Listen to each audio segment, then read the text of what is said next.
Hi, Allegra here of Beyond Your Wildest Dreams. Welcome to my Thursday chat. As you can see, I'm not in my usual place. I am on the road. And so things are a little bit different. Hopefully, hopefully it's all working fine.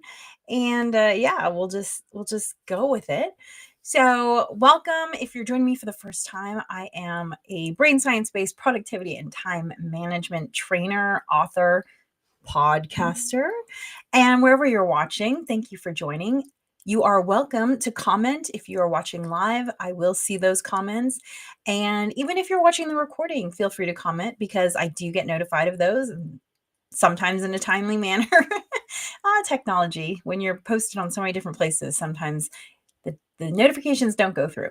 So, but I would love to hear what you think, what you learned, what you enjoyed, and yeah, following along on this podcast all about helping you save time and energy and prioritize yourself. Because I know I have found that as a caregiver, as an entrepreneur, as a mom, as someone who homeschooled for 14 years, I have found that becoming better with my productivity and time management is not just about learning new skills, it's also about different ways of thinking. It's about prioritizing and setting up boundaries and saying no. That's the only way to focus on things that are important, is to make room for them. Now, today's topic is actually about why change can be hard and how learning why change is hard can actually help make it easier. And this is a topic that I've only come to recently. You know, I train a lot of people, and the reason why this topic stuck with me was because I would have students say, I love your tips, I love what you're teaching, but I'm having trouble sticking with it. And that's when I learned about this psychological principle, the trans-theoretical model of change. And I'm not I'm not a doctor. I don't play one on TV either. This is all what's interesting about the trans-theoretical model of change is that now that I know the names, it's so powerful. Like I can look back at my life and I can see, oh, this is why it was hard for me to change in this instance, but it was easy for me to change in this instance. And hopefully that will do the same for you. And what I have found is that once you become aware of how your brain works, how you work, it just makes it that much more easy to purposefully do things going forward. But before we get into that, as always, I like to pick a quote. Usually I have a little deck of quotes that I pick from, but I did not bring the deck of quotes. So I'm just going to pick one from this online list that I found. And the quote I'm going to pick is, the happiness of your life depends on the quality of your thoughts. The happiness of your life depends on the quality of your thoughts. Marcus Aurelius. I love Marcus Aurelius. I don't know if you've ever played this game where you pick, the people that you would want to have at a dining table. If you could pick anyone, living or past, who would you pick? And definitely Marcus Aurelius would be on my list. If you don't know who Marcus Aurelius is, he was a Roman emperor, but he was also a Stoic philosopher. And I don't know that he would refer to himself as a Stoic philosopher. He probably would just say that he was someone who was thoughtful about his life and why things worked and why things didn't work. However, for anyone who studies Stoicism, which I do, I love Stoicism, he is one of the premier thinkers of the Stoic philosophy. And what's interesting about Marcus Aurelius is, Stoics, I think the term, or I don't think the term, I know the term Stoic in modern life is, the interpretation of the word Stoic is different than it was back then. Like now, when you hear the word Stoic, you think of someone who is, emotionless and nothing phases them. Maybe they're even a little bit cold. That wasn't how Stoicism was defined back in Marcus Aurelius's day. Stoicism is, I actually like to think of Stoicism kind of like Buddhism of the West. Stoicism is more about understanding the nature of things and what you can change and what you can't change. And rather than rallying against what you can't change, having a level of acceptance about what you can't change. And what's really interesting about Marcus Aurelius is that he was an emperor. And so this wasn't someone who chose to separate himself from life. He was in the thick of it. And he found ways to maintain his Stoics very much have a almost a ascetic attitude towards material objects. They like to pare things down to what is most important. And a lot of times that means material objects not so important. And so here's someone who was an emperor and was also saying to himself, okay, these things are not important. All these trappings that I'm surrounded by, these things are not what make me me. Now, the interesting thing about Marcus Aurelius, too, and I'm not even talking about his quote, I'm just talking about him because I think he is so amazing. Love Marcus Aurelius. The interesting thing about Marcus Aurelius is that he ended up having a child who took over his empire and pretty much destroyed it. So here's someone who's incredibly thoughtful, incredibly. Hi, Mariah. Hi, Roger. Hi, Punch Plays. Welcome. So here's someone who was very thoughtful about life, ruled an empire, and yet somehow still made some mistakes, maybe one would say. I don't know that you can always parent a person into acting properly, but what Marcus Aurelius could have done was he could have picked someone else to rule the kingdom after him. And yet seems like he had a little bit of a soft spot, and that, didn't turn out so well for the other Romans. But anyway, he's a fascinating person, very interesting historical figure, and his quote, "The happiness of your life depends on the quality of your thoughts." 100%. I 100% agree with that. I think that the more you can practice how you believe things, there's a saying, I don't know who said it, that between something happening and how you react to that thing is a space, right? You stub your toe. Are you going to react to that? Are you going to curse? You don't have to. Are you going to hop up and down and say, ow, ow, ow, ow, ow? You don't have to. Are you going to just shake your head and keep walking? You don't have to. I mean, these are all choices. These are all things you can do. But between stubbing your toe and acting on that impetus, there's a space. And that space is who you are. That space defines who you are. Do you just start cursing? Is it just a string of curses? And why is that rock there? And blaming? Or is it, next time I am going to avoid that rock? Okay. So there is a space, and that space is where you decide how you're going to think about this thing. I do a lot of public speaking. If you've seen me before, I do a lot of public speaking. I also do stand-up comedy for fun. And people are always wondering, like, how do you get in front of 600 people and speak? And do you get nervous is the question people ask me. And I would say I don't get nervous because nervous is a judgment call. Now, do I feel adrenaline pumping through my system? Absolutely. In fact, my Fitbit, when I was doing this comedy competition once, at this contest, my Fitbit registered my heart rate as just like whoop into the 150s for the 5 minutes that I was performing, and then whoop back down to normal. Yes, I felt the adrenaline. Absolutely. However, there's this great article about how Bruce Springsteen and Carly Simon, how they react to that adrenaline rush. And Bruce Springsteen says, I get pumped. I'm so excited. I know I'm ready to go out on the stage and just, destroy. And Carly Simon is like, I get so nervous and my heart is pumping and I just don't want to walk out on stage. So there's the Adrenaline is the impetus, but how they think about it and how they react to it is very different. And so I think that's what Marcus Aurelius' quote is about. You know, things happen.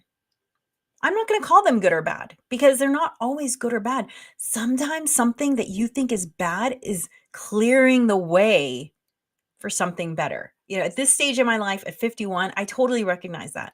Like when someone says, "Oh, I'm not available for this job," I'm like, "Okay, great, thanks."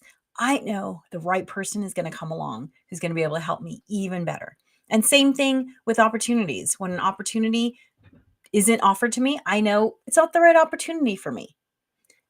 And that allows me to stay so much more positive, a la Marcus Aurelius' thought. So, absolutely, the quality of your thoughts are the difference between a happy life and a not happy life.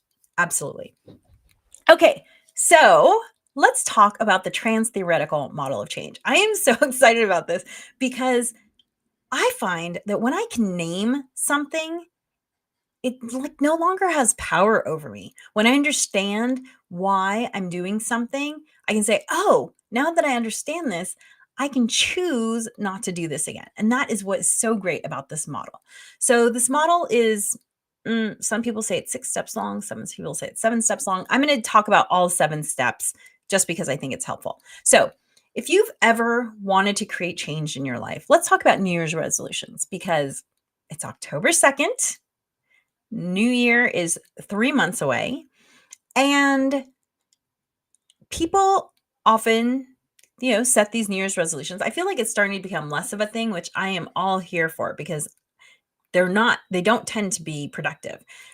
And the trans theoretical model is going to help you understand why they've tended not to be productive. Okay, so the first step in the trans theoretical model is pre-contemplation. Pre-contemplation is where you might start to realize that you're doing something. And part of you, it might even be mostly unconscious, is starting to think, maybe there's something I need to do different here. Like, for instance, maybe you take a flight of stairs and you realize, wow, I'm a little more out of breath than I expected. Or eat something and it's just not agreeing with your stomach in a way, whereas 10 years ago it was fine. You're starting to become aware, like, I'm uncomfortable. This thing that maybe I've done all my life is starting to make me uncomfortable. And you're not really thinking about how you're going to change things. You're just kind of noticing. And you can be in this phase for years. And you might even think to yourself, maybe I should exercise more. Oh, no, no, no, no.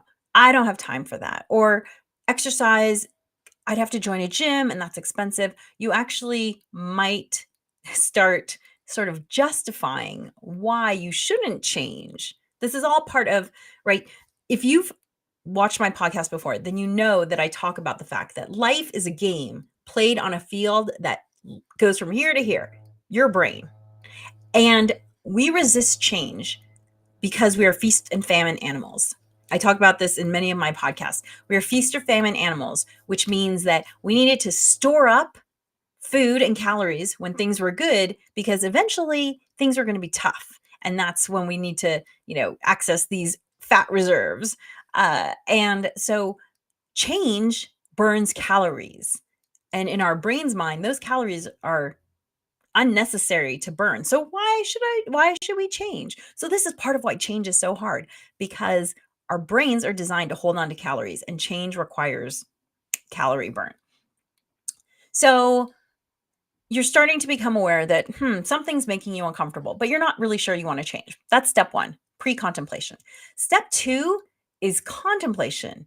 Now you're thinking, I need to make a change. You might even start talking about it with people. You might even start saying, you know what? I'm going to start exercising more, or I'm going to start eating better, or I'm going to stop drinking or smoking, whatever the case may be, or I'm going to stop procrastinating on these work things that I need to do, whatever that is.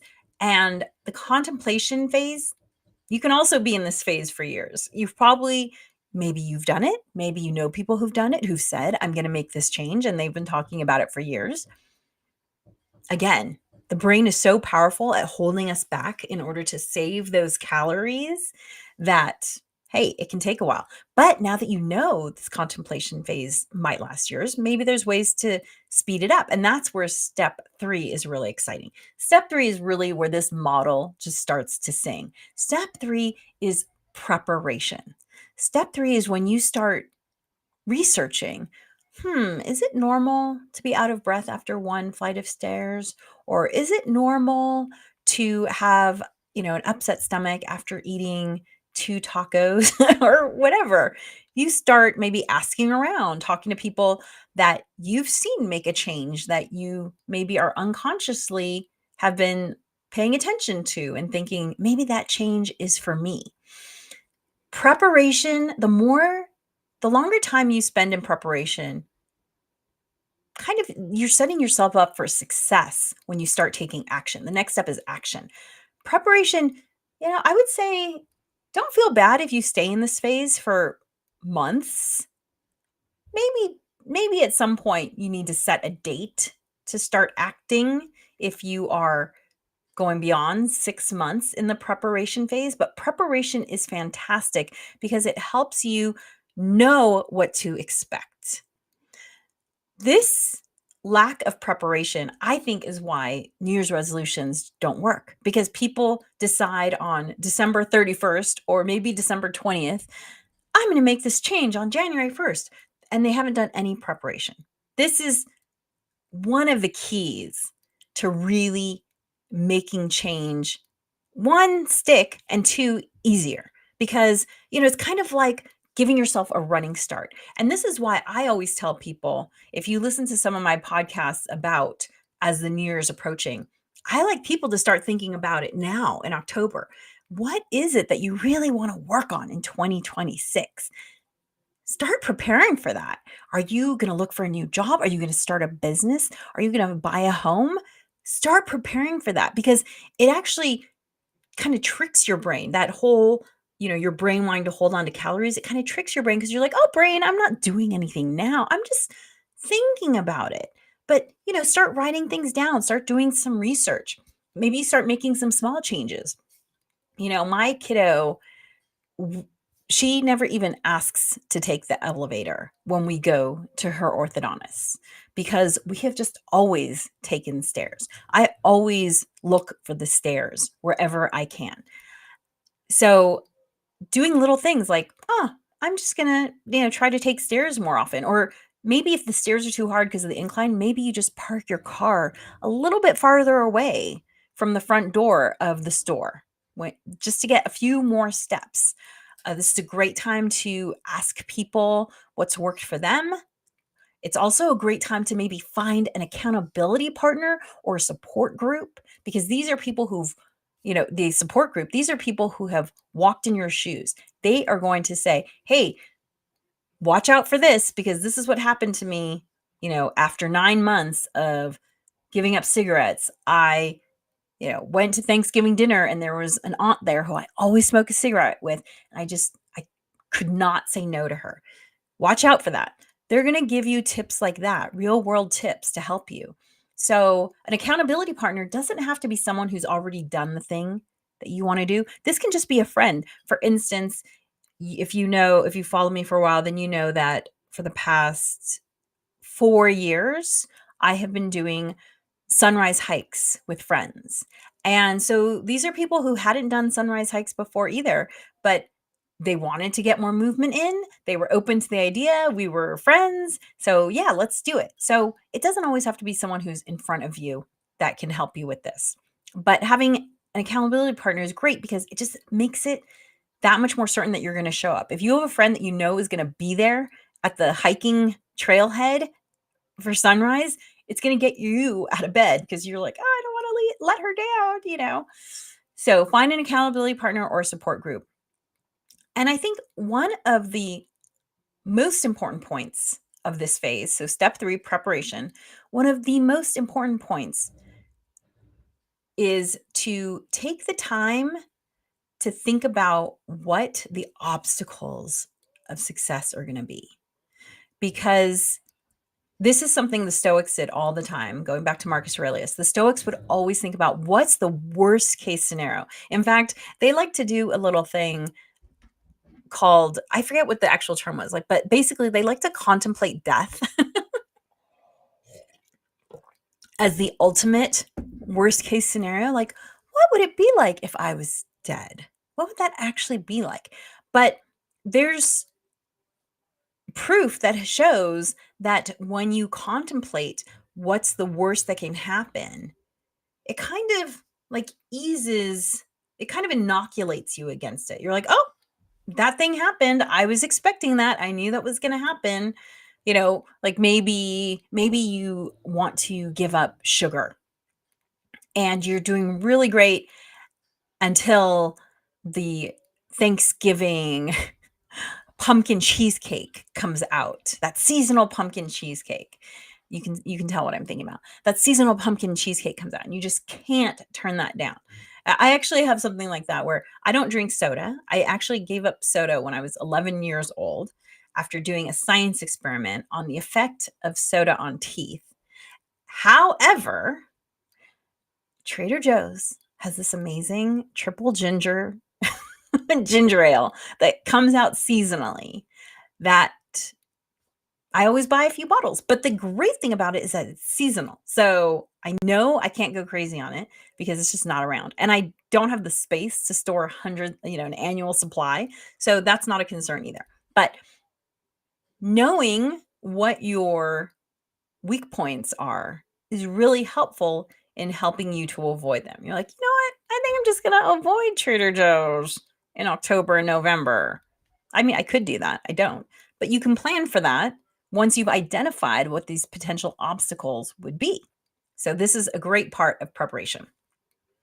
Step 4 is you take action. You stop with the cigarettes. You vow to never take an elevator if it's less than 5 floors of stairs. You stop drinking. Whatever it is, you decide to take action. And then whatever action looks like to you. Maybe you don't, maybe you say, oh, okay, like with the taking the stairs. I'm not going to take stairs if it's less than 5. I'm not going to take an elevator if it's less than 5 stairs, but I'll take the elevator after that. Whatever it is, you take action. And it doesn't have to be perfect action. If you've heard me talk before, then you know I am a huge fan of 70% effort. Now, I wouldn't necessarily suggest 70% effort for something that is like health related, such as, giving up things that are bad for your health. But when I say 70% effort, I'm talking about things like my hike, my sunrise hike. My goal for this year, I upped my goal. For years, I had a goal of doing 30 hikes and I was always hitting it. I was going way beyond. So this year, I changed the goal to 45 hikes. I'm actually at 33. So I had already passed my 30. I'm at 33. However, in my mind, I will have achieved my goal if I hit 70% of 45, because perfection just doesn't exist. And that, beating yourself up because, oh, I set this goal and I didn't hit it exactly, that is just going to demotivate you. So I don't even know what 70% of 45 is. If someone wants to drop that into the chat and let me know, go ahead. So if I hit 70% of my goal, I'm going to be happy. So for goals like exercise or writing, or maybe you say, I'm going to look for a new job, every day of the week. I'm going to look at what the new job offerings are. Okay. If you hit 4 or 5 days of the week, consider that a success. Because again, having these strict rules about what success looks like actually sets you up for failure. So the other thing about action is that you need to know it's not going to be a perfect upward trajectory, right? Life happens, things get in the way. You are like, I'm running late. I'm taking an elevator instead of the stairs, whatever. It's not going to be perfect. It's never going to be perfect. And knowing that is an important step towards preparing yourself. Like, oh, the trans-theoretical model said it wasn't going to be perfect, that I was going to possibly, relapse or recycle, I'll get to that. That's step 6. So action mode, you start taking action, whatever that is, whatever that looks like for you, you pick a day. And what I really like about the preparation phase is set a date in the future.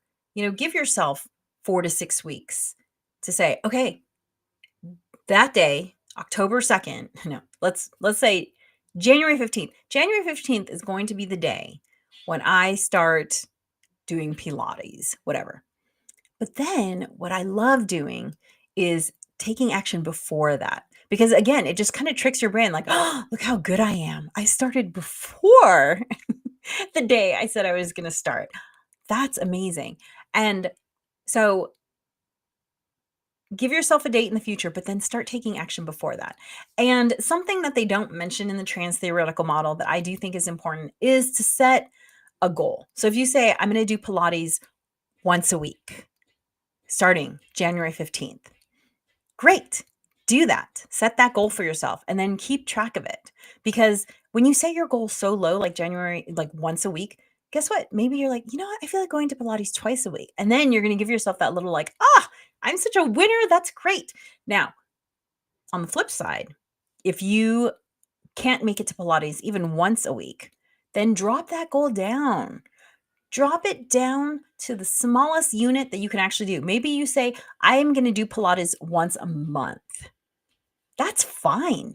Something is better than nothing, and it's going to lead to more. When I first started doing the hiking, I think I was getting in, I don't know that I set a goal for 30 the first year we did it. I think we just wanted to hike. We didn't set a goal. And then I was like, you know what? I love this so much. I want to do it more often. And part of doing it more often is setting a goal for it. So that's when I set the goal, I think. So 2021, we just kind of hiked, like, hey, can you make it this week? And then the next year I said, you know what? I want to set a goal. And this is going to be the reward. The reward was going to tea together in December. So we set a goal for 30 hikes, and some people were tracking their hikes as well. And some people were just like, I'm just here for the fun, whatever. But for me, setting the goal helped to give me something to track, a number, and also to give me something to shoot for. So whatever it is that you're doing, create a goal, put it in the future, but then start beforehand because it's going to feel like, ooh, extra momentum. Okay.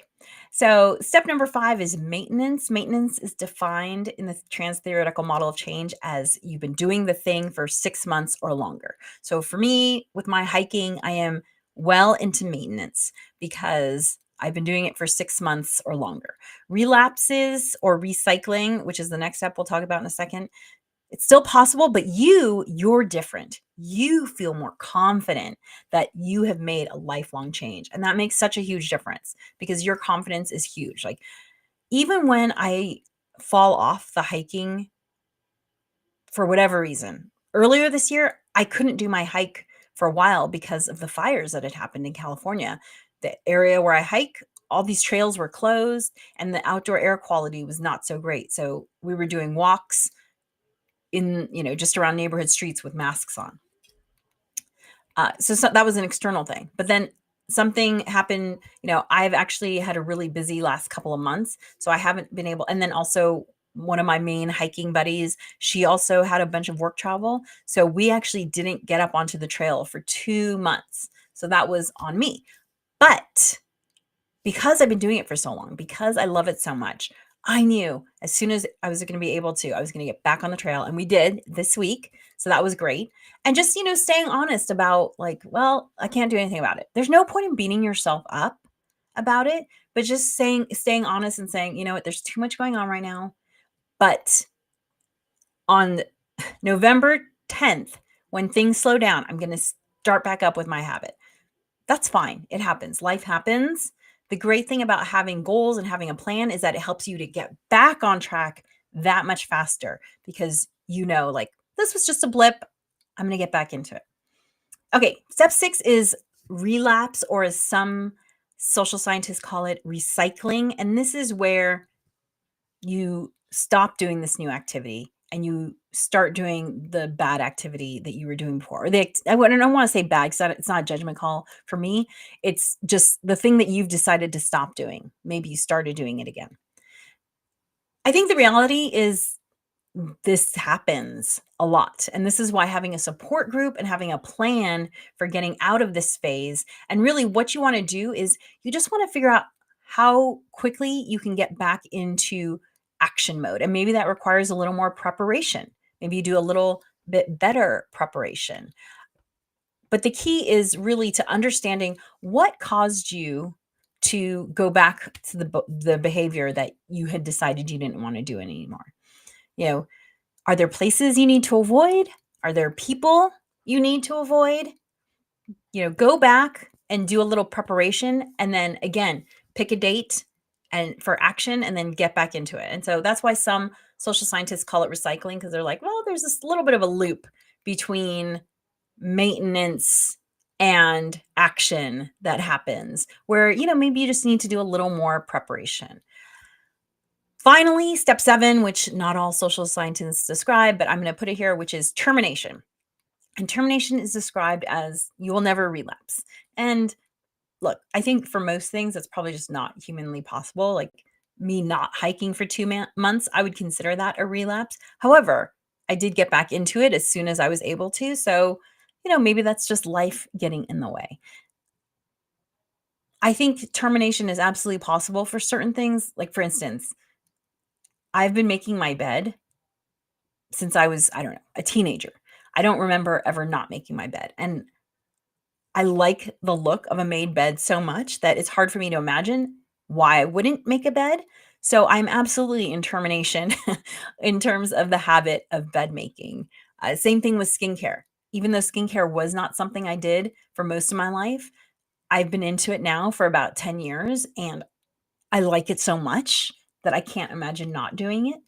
So it is possible to hit termination. Same thing with taking stairs. Like I don't even think about taking the elevator because I actually enjoy stairs. So maybe that's where termination comes in. I haven't heard this described this way, but I think when you like the new thing so much, why would you go back? I know that, I was not a salad eater until my 30s because I don't like soggy lettuce.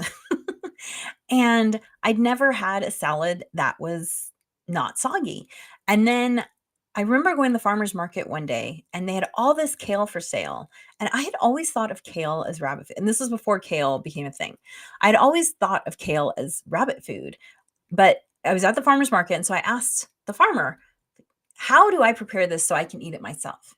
And they said, well, you can just eat it straight like this. He's like, here, take a piece, chew it, and I loved it. I loved kale. I loved the crunchy texture, and I was sold. And now I eat kale salads every day. My friends make fun of me because I just like them so much. I also like how they make me feel. I used to if I eat a heavy like a cooked lunch, I tend to just feel really tired after. I have just food coma.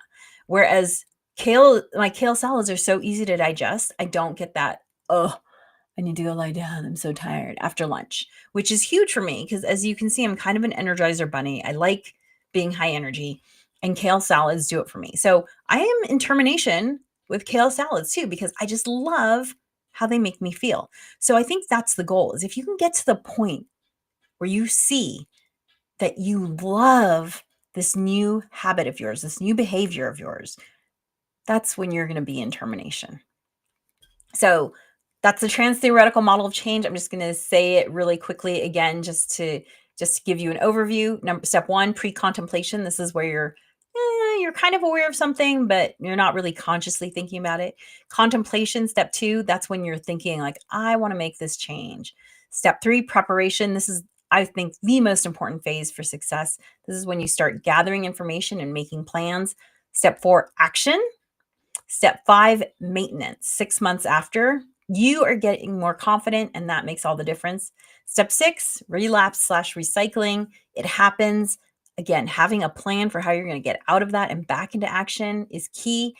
Step 7, termination. And as I've just said, I define this as you love the new behavior so much, why would you ever go back? Those are the 7 steps of the trans theoretical model of change. I know that now that I know this information, it's going to making change so much easier for me. I hope it does the same for you. And be sure to like, rate, and subscribe wherever you are listening. It's so important. It helps me in the algorithm, costs you nothing, and it lets me know what you're responding to. And if you want to find out more about working with me or my books or anything, go to my website, bywdreams.com. And as always, remember, planning makes